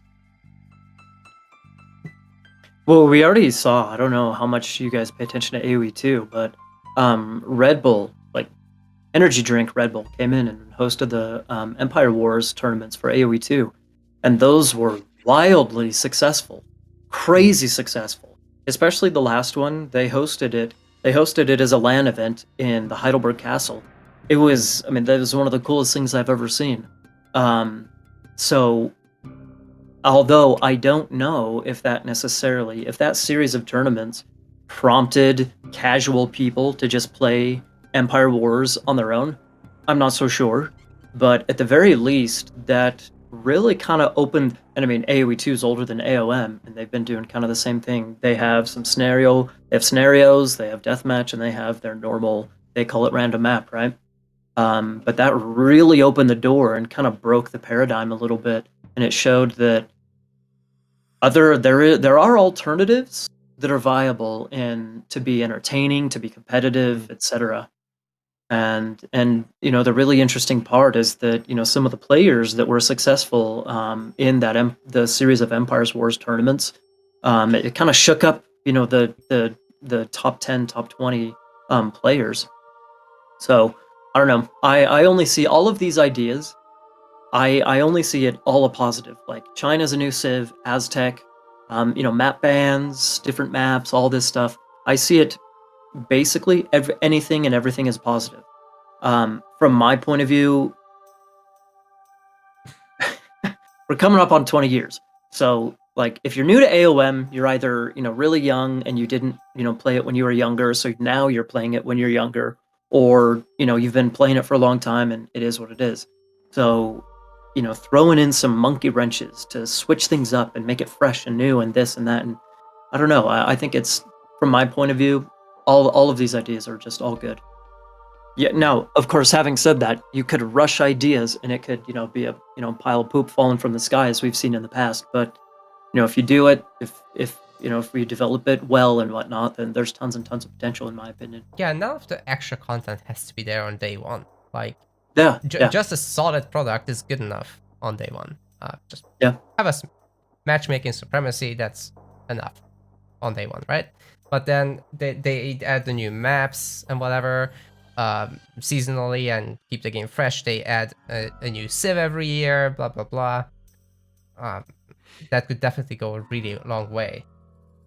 And now we're actually starting to run a little bit low on time. I've been keeping you guys here for 2 hours almost. Let's crack open the big one, Autoqueue. Well, let's be real. So we want Mythology Definitive Edition to be accessible to all people from all RTS backgrounds. And if you come in from a different RTS, say StarCraft, and you have all you have is the skill you're bringing with you, and then all of that skill is kind of removed because Autoqueue's in, you're going to immediately want to leave. The reason why Autoqueue is great for the Titans is because the mechanics of actually training units in Mythology is archaic. So it's really hard to train triremes, for example, on Mediterranean, because if you hit your trireme hotkey with 2 docks selected and you only have 150 wood, you're only going to train one, and they're all going to go into the same dock, so they don't go into the next available space. So if you fix that and you say we update Mythology's training system to be modern, you fix that, then I don't see any reason why you need Autoqueue anymore. Like, I think you can put it in custom games, and if people want to have a relaxing game, they can. But for a competitive game, and you want to have that open to as many people as possible, I don't see it. I don't see it as a positive for bringing people in to the Mythology scene. Didn't EE fix the queuing system already? I believe it did. I have no idea. It does it. Genuinely. Maiden would know. Surely Maiden knows. Dude, I don't use Autoqueue. I wouldn't know. what I Everything mean, is still manual. That's what I I mean. still You don't know. know. I still don't know. No. I don't Okay, know. well, we find out later. I'm Well, gonna go on. I think I'm gonna go that on OpenSea. the idea, like extended edition, offered like this new setting where you can play without Titans as an option. So I think that's a good idea. That you could do something similar. You can remove it by default, but then have it available to add in as an option, a game setting. And I will temporarily defend Autoqueue, or the push, the reason, the justification to put Autoqueue into an AOMDE, is because if you take it out, you're gonna alienate a lot of the existing AOM player base. And it's a small player base, but we're here, right? We are here. And so most people that play AOM use Autoqueue. And so if you open up AOMDE and there's no Autoqueue, at least on ladder games, or it's only a setting, a lot of people, especially Atlantean players, are going to be unhappy about that. So I acknowledge that, but I still don't know if there's a correct answer. Should you put Autoqueue in and cater to the existing player base? Should you take it out and open the door for other people to come play? And I mean, most people know I don't use Autoqueue now, so my obvious vote is going to be take it out. Like, take it out, put it as a setting, open the door for other players. The community can't get much smaller. Can't get much smaller, so let's cultivate. And Are can you about to always- disagree with me, Keomaku? you can always revert decisions like this too if it doesn't work out and if everyone hates it, right? It's less I guess. disagree, more a different perspective. Where I've played StarCraft, I've played Age of Empires 2 a bit, I've played AOM quite a long time, but I don't need Autoqueue. I can play without it perfectly fine. But AOM perspective for Autoqueue actually has some upsides, and I've heard this from many players. For example, Kimo again, because I've been talking a lot with him. That because we have Autoqueue, we have way more time to focus on micromanagement. And the micromanagement in AOM is actually really unique, where in many modern RTS, resource gathering is so basic. You either have very little resources, where you only have like one or two, or the way to gather it is very primitive, where you don't really have anything to optimize. And in AOM, we have so many little tricks to boost income, where we, for example, the North, the ox cut, always moving it properly so the villages are lined up nicely behind it so they don't move much. Placing the camp at the perfect distance and getting them squeezed in together, like microing little villages to move a few more steps to get closer, and shooting animals from behind to get them closer to the granary. There are so many little things just in macro management, and then the micro for actual battles is not even a part of it yet. And the micro in AOM is really unique in comparison to other RTSs, for example, where in StarCraft or others like it, we have very, very short battles and heavy on abilities. And then on Age of Empires 2, for example, we have the archers dodging arrows mechanic being completely different, but AOM is so basic in its kiting mechanics, for example, where you kite units around, you move fast enough to dodge a projectile, which is very different. And then the miss unit specials and the targeting of units, the fight duration is way longer. So the retargeting and kiting is like a non-stop actions from both players, like reacting and predicting. And if we did not have Autoqueue, a lot of our APM would suddenly go away from those things that make AOM quite unique. In like the micro aspect is really unique for me in the game. So Let me that's give my like 2 cents quickly. If I play Shadowfax on vanilla versus play Shadowfax on Titans, I don't see a difference. Like, I don't think that that somebody who is competent at macro and not using Autoqueue is affected by it at all. I think it just helps you be smoother in your macro in terms of like I know exactly what my income is, so I can have these units training or these I buildings training. agree. My So point is, that's where it all helps. I agree that on the top level play, it does not really change because they will be fast enough. But it's more a matter of mental focus, where like, what do you focus on when playing the game?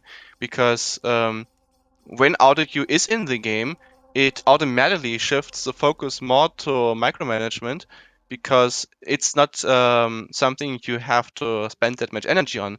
But if you take it out and you start as a new player, one of the very first things you're gonna have to be working on is getting your macro clean, because just having idle TC, for example, will put you behind so much. And if you are not perfect on production and overqueue, for example, you're gonna be behind other players, and you will have you will need a lot of mechanical perfection just in macro, and only after that you can start focusing more on the micromanagement because it's just less impactful. And so I do see there being a smaller difference when you take someone like Shadowfax, who is quite fast and very mechanical and very good at micro, but when it comes to like newer people, for example, and what they're going to be focusing on and what they can focus on, I think it will have an impact and take away from it. You know, I've dealt with a lot of actual new people who didn't even realize that Autoqueue exists. That is kind of brutal. It's not a very obvious system. Yeah. I didn't. well- When I played for years as like only against single player AI, and I didn't know Autoqueue existed. So for my whole argument basically comes down to the idea that there really aren't that many new RTS players coming in. Everyone who is an RTS fan are 18 plus. They kind of like grew up with the fad, and maybe now because of AoE 4 we'll see that newer generation, but it's still a AAA game. They're all still playing Fortnite and other free-to-play games, so they're not really we don't have that RTS game that brings people into new younger players into the RTS to like move into the more AAA games. So I don't particularly think that catering to them in trying to cater towards a new player trying to become competitive makes sense at this point for RTS, unless there was going to be some sort of unless it was like a free-to-play game. Well, even so, I think that I know there are some other games out there that include a function like Autoqueue or just, the same functionality, but most RTS games, again, correct me if I'm wrong, most other RTS games don't have Autoqueue.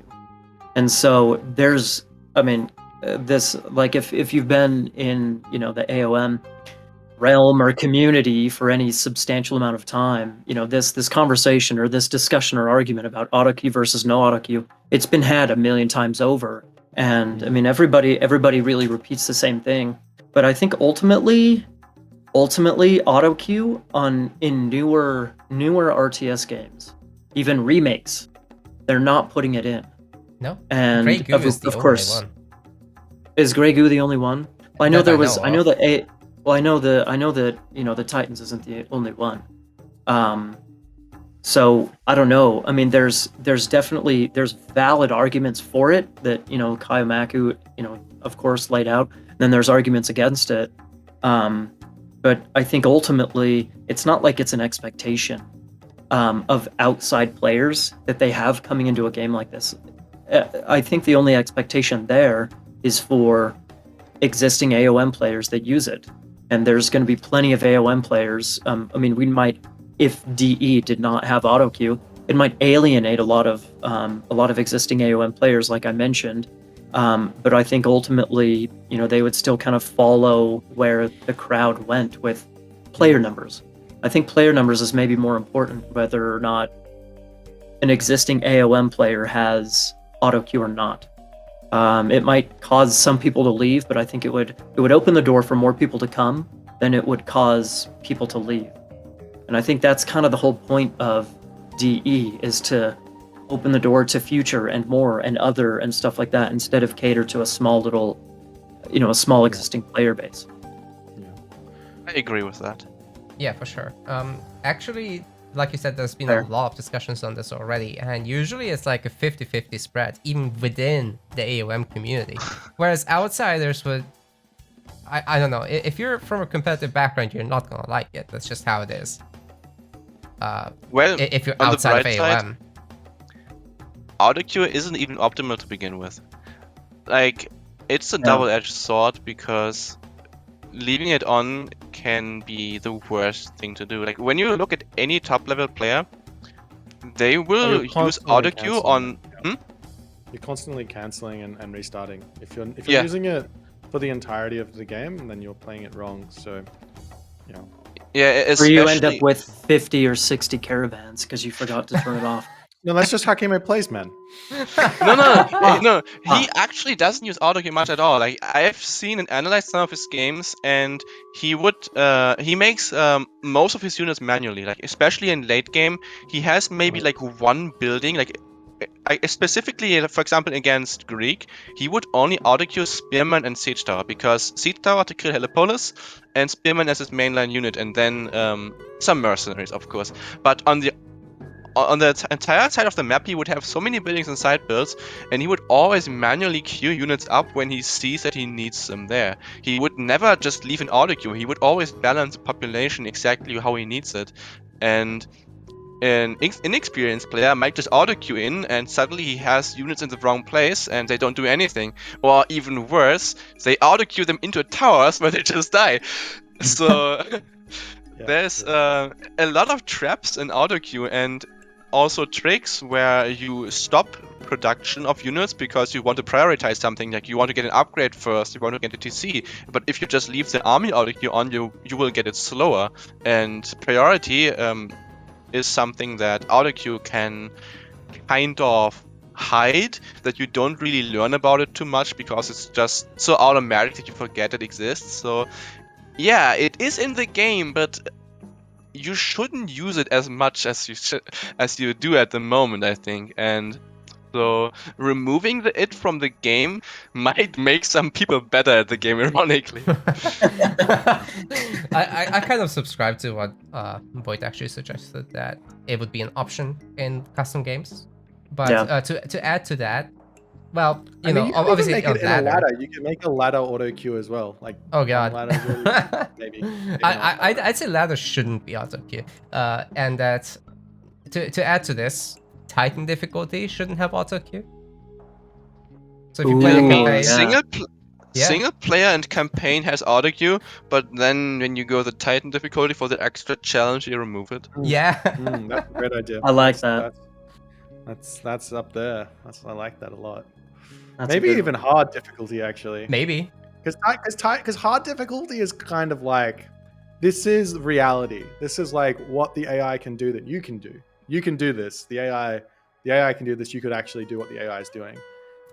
Titan difficulty is like, It's kind of fake you news. can't do this because there's just like, they get double the resources that you just can't. So you have to figure out a different way to get around it. So you put it on hard difficulty, it's like, yep, you should be able to do this. This is level is achievable. Go. I think that's even reflective of really kind of what Autoqueue sort of reflects. If the game modes are easy, medium, hard, Titan, easy and medium are kind of beginner, starting to get your bearings and and then hard. If you're able to play on hard, it's like you're moving things up a notch, to where you're more understanding and excelling at the game a little bit. So I actually agree. Hard and Titan, removing it for hard and Titan in that scenario, would probably be a little bit more accurate and reflective to, skill and blah blah blah. Okay, well, we've been here for almost 2 hours. Is there anything else you guys would like to talk about? Hey man, I look really forward to seeing Age of Mythology Definitive Edition on October 30th of 2022. Thanks for having me on. And, Maiden? We'll see. We'll see. I mean, there's really we've I mean, it's like you said, it's been about 2 hours. We've really run the gambit here. So I don't know. It'll be interesting once we see some official something. Then I'll believe. Sounds good. Kiyomaku? Still hopeful. It just makes sense because it would print so much money. That it would. Yeah, my body is ready, so bring it. Cool. Well, I will leave everybody's channels in the description, so people make sure to follow/subscribe on Twitch and YouTube for everyone involved here. And yeah, give us Definitive Edition, Microsoft. It will be great. We'll make it great. We'll support it. I think, at the very least, the four of us. If they make it, we'll support it at the very least. So For sure. Well, at least initially. yeah. At least initially. It's honest. Yeah. Yeah, well, we'll be back soon with Season 2 of Age of Mythology Tournament with Meta Plays. You guys can donate to the prize pools or use the subscription systems. And yeah, people will be fighting like Boit is suggesting, so that's going to be great. Looking forward to it. Thank you very much, guys, for coming on, and see everyone next time. See ya. Thanks, Naka. My pleasure. Thanks for bringing Bye-bye. your puppy. We want to thank our MetaPlays website subscribers. Your contribution helps us keep hosting events. As we reach higher subscription goals, we can increase the prize pools of the events we host. Check out our subscription page using the link in the description, and remember to collect your perks. We will see you the next time.